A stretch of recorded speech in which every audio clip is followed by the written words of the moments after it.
अस्सलाम वालेकुम। आज फिर से आपके साथ हाजिर हुए एक और मज़ेदार सी डिश के साथ जिसका नाम है मंगोचियाँ। जी, ये मूंग की दाल से बनाई जाती हैं और झटपट बनने वाली ये डिश है जो गोश्त से भी कम नहीं और गोश्त से भी ज़्यादा मज़ेदार और भरपूर बनती है। ज़बरदस्त जायका होता है, जो खाए वो खाता जाए। आइए रेसिपी का स्टार्ट करते हैं। वीडियो अच्छी लगे, रेसिपी अच्छी लगे तो लाइक शेयर और सब्सक्राइब ज़रूर कीजिएगा। अल्लाह पाक आपके और हमारे रिस्क में बरकत दे, दस्तरखान वसी करे। आइए रेसिपी की तरफ चलते हैं। सबसे पहले हमने आधा कप ऑयल गरम कर लिया। आधा कप ऑयल गरम करने के बाद हमने गरम मसाला डाला है। ये हमने एक बड़े साइज़ की प्याज ली थी, इसको हमने पीस लिया है। वो प्याज डालेंगे। ये जो मैं खाना बना रही हूँ ये 4 से 5 अफराद आराम से इसमें खा सकते हैं। इससे पहले मैंने जो है सबसे पहले मूंग की दाल को भिगो के रख दिया था। दाल तकरीबन 1 घंटे पहले भीगेगी ताकि वो अच्छे से नरम पड़ जाए। इसमें कड़ी पत्ता डालेंगे। कड़ी पत्ता छोटे साइज़ का लिया है, छोटे साइज़ में ज़्यादा अच्छी खुशबू होती है। 3 अदद साबुत लाल मिर्ची डाली हैं। और अब इसमें हमारे जाएंगे मसाले। मसाले हम जब डालेंगे जब हमारी प्याज ब्राउन हो जाएगी, पिंक देंगे। इतना अच्छा कलर आ चुका है प्याज का। इसके बाद हमने मसाले डाला है। 1 टीस्पून लाल मिर्च है, 1 टीस्पून पिसा हुआ धनिया है और हाफ़ टी स्पून हल्दी डाली है। मसालों को अच्छे से सौते करेंगे।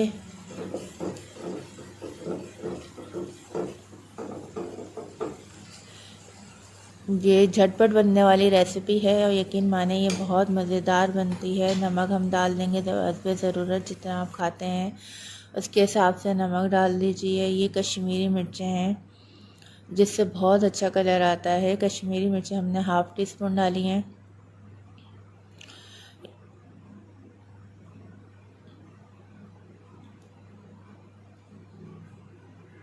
प्याज हमने डाल दी थी। अब टमाटर लिए हैं, टमाटर को भी ये हमने टमाटर लिए हैं 3 साइज़ के, 3 मीडियम साइज़ के हमने टमाटर लिए हैं। इसको पीस लिया है। अब इसको डाल दिया है। जब ये अपना पानी छोड़ देगा टमाटर, फिर ये अच्छे से हमारा सौते हो जाएगा। और आपको पता है कि जब हमारी चीज़ अच्छे से ब्राउन हो जाती है तो इतना अच्छा फ्लेवर और शक्ल निकल कर आती है कि बस यमी। आप अभी से देख लें कि इसका चेहरा, इसकी रंगत कितनी अच्छी है सालन की और कितना ये मज़ेदार लग रहा है। रोगन देखें आप, एक चीज़ जो है पकाते हुए ही हमें नज़र आ जाती है ये कितनी जायकेदार बनी है। दही हम डालेंगे 2 टेबल स्पून भर कर।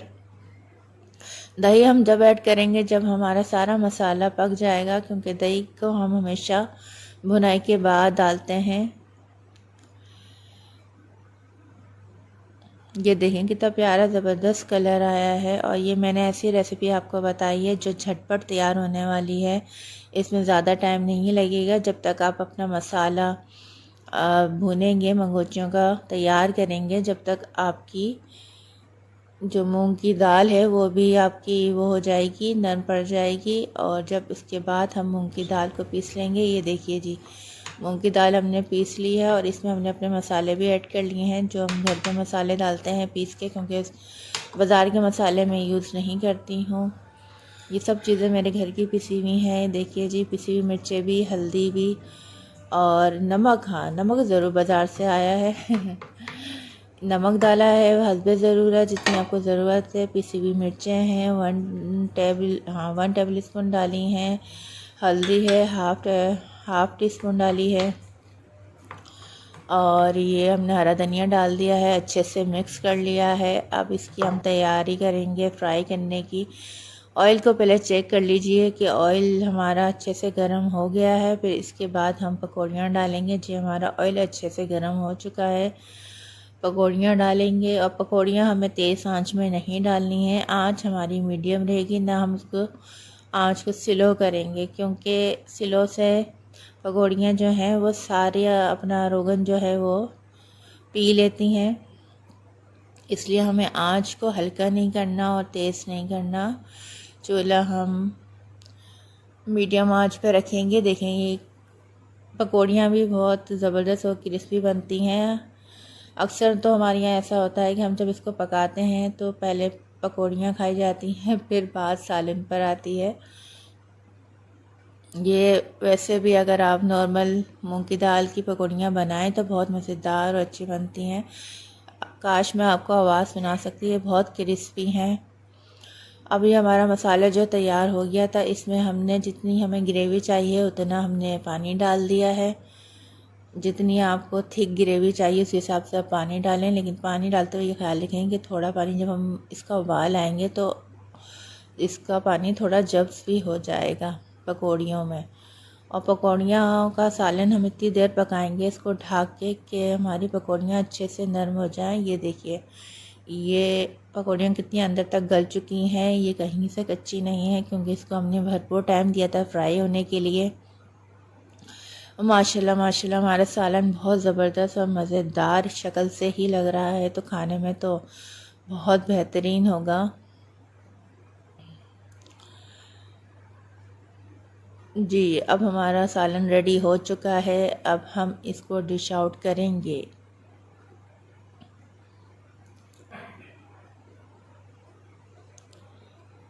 इसको हम तकरीबन 15 से 20 मिनट तक पकाएंगे मीडियम आंच में, ताकि हमारा सालन जो है वह अच्छे से पकौड़ियाँ फूल जाएं। ये देखें पकौड़ियाँ अच्छे से फूल गई हैं और ग्रेवी हमें जितनी चाहिए उसके हिसाब से ही ग्रेवी बन चुकी है।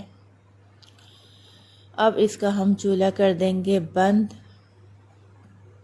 ये आहिस्ता आहिस्ता जो है रोगन आपका ऊपर आ जाएगा और ये ऊपर से हम इसको गार्निश कर लें। जो जो आपको सामान डालना हो, वैसे तो मैं सिर्फ हरा धनिया डालती हूँ क्योंकि इसमें हमने लहसुन अदरक ऐड कर लिया था, इसलिए अदरक की ज़रूरत नहीं है। और पकौड़ियों में भी हमने लहसुन अदरक डाला था हाफ़ टी स्पून, और हरा धनिया डाल के हमने इसको अच्छे से गार्निश कर लिया है। हरी मिर्चें भी डाल दें और ये बहुत मज़ेदार यम्मी बनी है। वीडियो अच्छी लगे, रेसिपी अच्छी लगे तो लाइक शेयर ज़रूर कीजिएगा। मिलते हैं नेक्स्ट रेसिपी की तरफ, जब तक के लिए अल्लाह हाफिज़। दुआओं में याद रखिएगा। चैनल को सब्सक्राइब करिएगा और बताइएगा कि आपको हमारी रेसिपीज़ कैसी लग रही हैं। जब तक के लिए अल्लाह हाफिज़।